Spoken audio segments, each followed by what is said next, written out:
I'm going to take a shot on this one. I'm going to say beer. I'm buying everybody around on this. Oh my God. Welcome back to the Big Apple Hockey Bar Talk, where we gauge our confidence on NHL topics based on our choice of drink. Do you want to buy everybody around because you're so confident? Just a beer, or I really need a shot? So we're going to start with this one. And Mr. John Filkowski, this is right at you. Barclay Goodrow should continue to get top line minutes. Are you looking for me to throw my laptop out the window? No, shot. Yeah. No, this is shot. You don't. This guy's an offensive black hole. So in terms of like actually driving a play, Barclay Goodrow was not brought in to try to, do that. He's not that type of player. Never will be. But you cannot continue to have a player that just is an offensive black hole who cannot help sustain offensive possession in any such sort of way. And if you think about it, if it's not for 2 empty net goals, he has 1 goal on this season in which he scored off of a shot or a deflection. So he's been really bad offensively. He needs to be better defensively too. And there's no reason why he shouldn't continue to get top 6 minutes. Listen, I get Gallant is trying to get these guys to buy it. I get he's trying to find a fit. But at what point do you stop cutting off your nose to spite your face to send a message to this team? You want to win games, put your best players out there in the situations that you need them to be out there in. Get them to produce and put them in optimal situations to succeed. That's what David Quinn did not do. And Gerard Gallant is sort of doing the same thing right now. And it needs to change because that's part of the reason why the Rangers are one of the worst teams in the league at even strength. If you look at their even strength numbers, there's like 16, there's maybe 5 or 6 teams that are worse than them in terms of like total even strength goals. One of them is Boston, who's played 3 less games and is last in the league with 18 goals at even strength. And the Rangers have, I think, 23 goals. So the Bruins have 5 less goals in 3 less games played at even strength. And there are, I believe, 2 or 3 other teams that are behind the Rangers in even strength goals, but they've also played less games than the Rangers. So they've got to be better at even strength. This is not good, and Barclay Goodrow ain't helping it. So shot. And I'm going to go shot, and I'm going to go for a different reason as well, because they need to get him off that top line and get him into his third line checking role, because your bottom 6 is not doing well right now. And having a number 1 draft pick down there certainly isn't the answer either. They need FIlip Chytil being gone. I don't know if it's a good thing or a bad thing, because what's he going to be? And just they need to spread around the talent and they got to get that third line going. You're not going to get it with Goodrow playing on the right wing on the top line. It's just that simple. He was brought here to strengthen the third line. That's what he should be doing. I turn it over to you, Mr. LaRocco. What is this? Leo Komarov on the top line situation? It's shot. Listen, I get sometimes why coaches do that because they want to add some sort of level of defensive responsibility to a top line, take some pressure off some of the skilled guys so they don't have to pay as much attention to detail on the defensive side of the puck.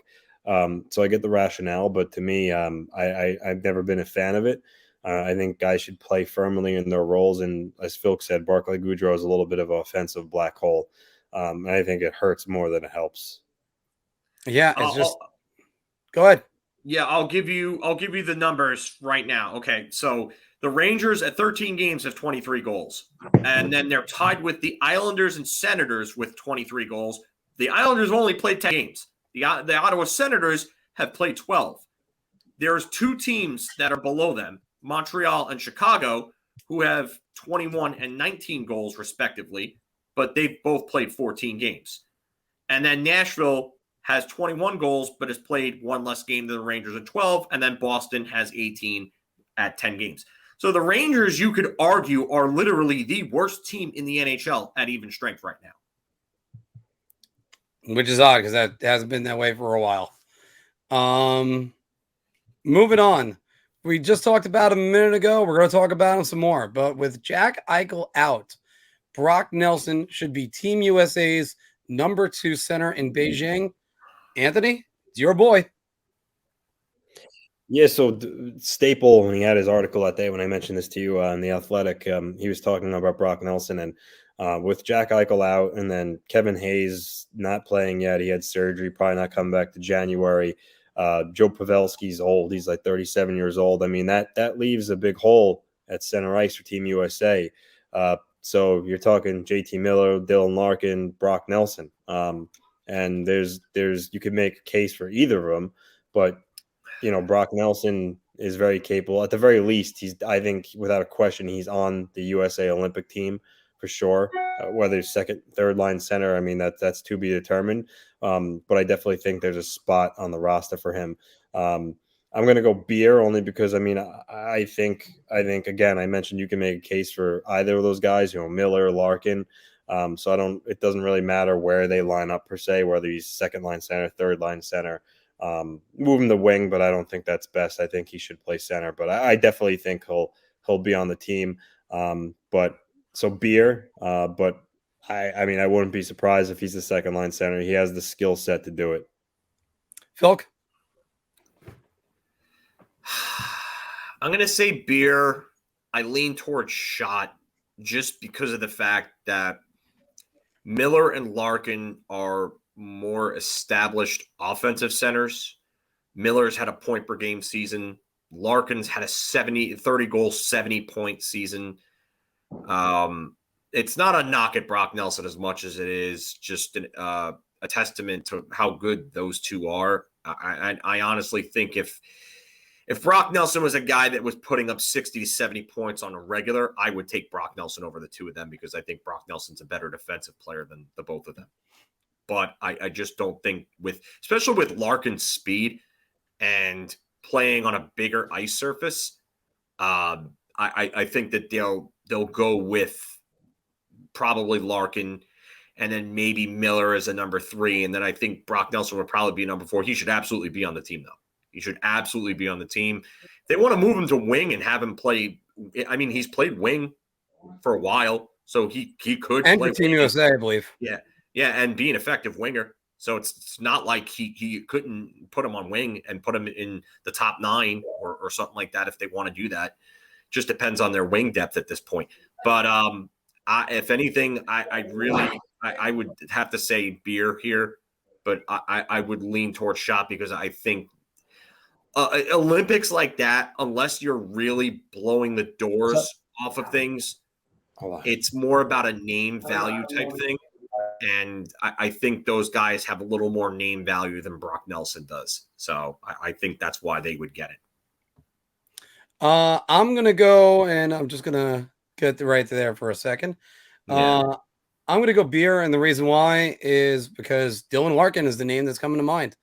Phil, if you could just lean forward, just sip that for a second. Just sip the beer that's right underneath your chin. Here you go. So, but yeah, it's definitely something that it can be considered. Oh, we got Anthony back. Got him. Whoop. I didn't press anything that time. There you go. Fortunately, the beer was right underneath Phil's chin. You just missed that one in. But no, Dylan Larkin's the only other guy I think about. And JT Miller got his point per game season as a wing. So that's why I wouldn't even really consider him on that. They have a huge gaping hole. And hey, maybe Kevin Adams is somebody we can thank for that. Because after all, if this was done in July, Jack Eichel would probably be playing next month. But don't worry, more on Eichel in a moment. Finishing up with this, I think Brock Nelson would be best if he was the third line center and he was their matchup guy. That would be great, but sometimes that just doesn't work out. And if he's got to be number 2 out of necessity, he'll probably be better for Team USA than Derek Stepan was in the last Olympics. Ugh. So moving on to the big news of last week.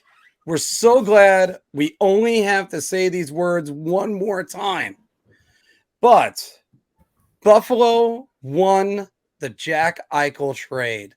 John, I'm going to you first because I'm going to take this one last. Shot. There's no way you could say that they won the trade. They got something for him, sure. But the first round pick that they got is a top 10 protected pick. You got Alex Tuck, who, yeah, I get it. He's had a 50-point season. But is Alex Tuck going to be that type of player in Buffalo? With who centering him? Who? Reinhardt's gone. Eichel's obviously gone because he went the other way. So who's centering Alex Tuck? And then you got Peyton Krebs, I guess. I mean, that's a good prospect. I mean, I was never super high on Peyton Krebs.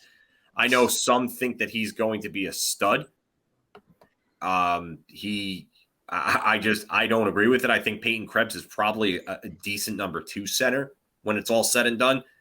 But Kevin Adams has played his hands so horribly and cost that team so much.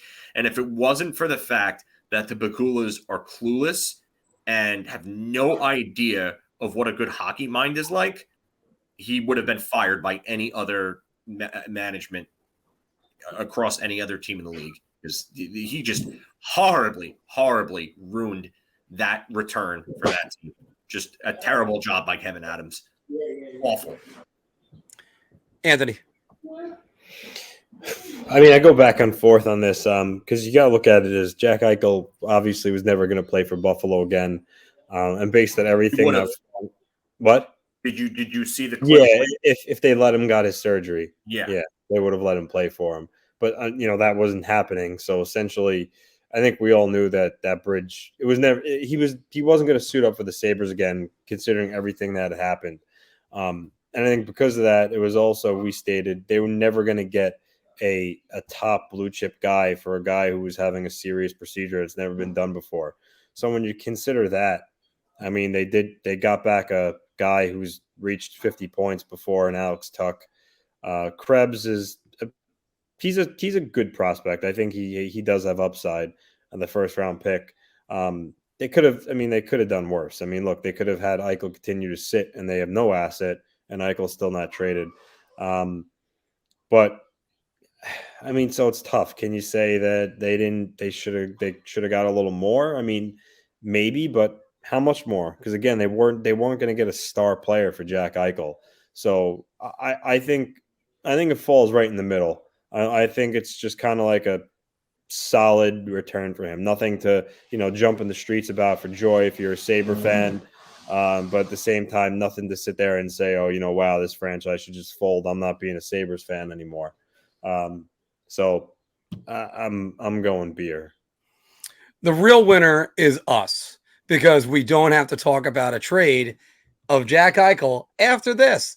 Now we just can analyze it and second guess, which is what all of us are really good at. So the answer is, unfortunately, I really want to be partisan and say it's one or the other, but it's going to be beer. It's going to disappoint everybody. It's basically the Eternals. The movie, I mean, of course, but it's just this trade is what we waited 2 months into the regular season and all this hype for Alex Tuck and Peyton Krebs and a draft pick that's lottery protected and Really? That's it? That's the best you got? Sorry. Good thing you held out a player's surgery for a while, screwed Team USA. Never mind that one. Angered a guy who just wants to go play in the Olympics. And, Vegas, they flushed this season down the toilet, because I personally think there is no chance Vegas does. They want to win a cup. They're not winning a cup this year. You'll be lucky if they get to the playoffs. If they get to the playoffs and you get to see Jack Eichel in a jersey next season in a Vegas jersey, then that they'll be lucky to see that. Trust me, I said this before. Pete the board teams go downhill going into as long as he's there. They start out strong, they go downhill, and I keep predicting he's not going to finish the season with them, or if he does, he might not be on the next season. But more on coaches that are on the hot seat in a moment. So Alexander Ovechkin will score 50 goals this season. I will start this one, and I'm going to buy everybody around. He is motivated. He wants to do it this year. He's going after Gretzky. And, I mean, he's got Nick Backstrom to get all the assists, because I love that commercial with him, his wife, and Nick Backstrom on the life insurance. It's just too freaking funny. So, Anthony? Going around. He's got 11 goals in 12 games. He's 36 years old, and he's really not showing any signs of slowing down with his goal scoring ability.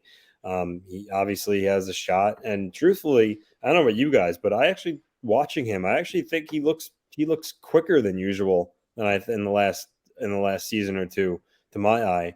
I listen. I think he's motivated to do this, and we're not fools. He signed for 5 years for a reason. I think he wants the record. It would be a great story for the game, for the league. And listen, I've always said if he had 1 or 2 more 50 goals, two more 50 goal seasons, I think steals it. I'd definitely do it. But I said another 50 goal season really might complete the deal for him, because now, as it is right now, he needed to average like 32 goals over 5 years to reach the record. If he has a 50 goal season this year, I believe that brings the number down to where the following 4 years he only needs to average like 27 goals or so. And at the rate that he's playing right now, you got to believe that next year he could score 40 or 52. So, I watching him right now, I have no reason to believe why he can't score 50 goals. So I'm going with around. Phil. On pace for 75 goals over 82. Buying everybody around. I know it's early, and I've seen him fall off. I've seen him go into cold spells before. Yes, it can happen. I just don't think it's going to. All right, so 50 over 82 is, let's see here. I'm just going to do some math. 50 divided into 82 is a .60 goal per game clip. And if he were to do that, so he's 12 games. So let's see that over 70 games, that's 40. He would need to score 42 at like a clip to be at 50. I don't see how he doesn't score 40 over the next 70 games. Like, to me, just a goal scorer of that type of caliber. Yeah, I'm buying everybody around here. And he's 20. I think he just tied Hull, so 741. So he's 20. He's like 20 some odd goals away from Jágr at 766. Yeah, that's 25. Yeah. And I used to say about Alexander Ovechkin, he's going to be Brett Hull 2.0 when his legs go. He'll just find open area and then just let a shot go. That's how good that guy is. And he's still going to be strong as a moose, so he'll go right to the front of the net. Yeah. He ain't slowing down. No. Man, I wish the Rangers would have stunk a little bit more and got him in the lottery, because either him or Crosby really would have helped that team. But that's not really the case. All right. If you like that video, we got a lot more. So check out any of these that are right over here. And don't forget to like, share, and subscribe. Your ideas are intriguing to me, and I wish to subscribe to your newsletter.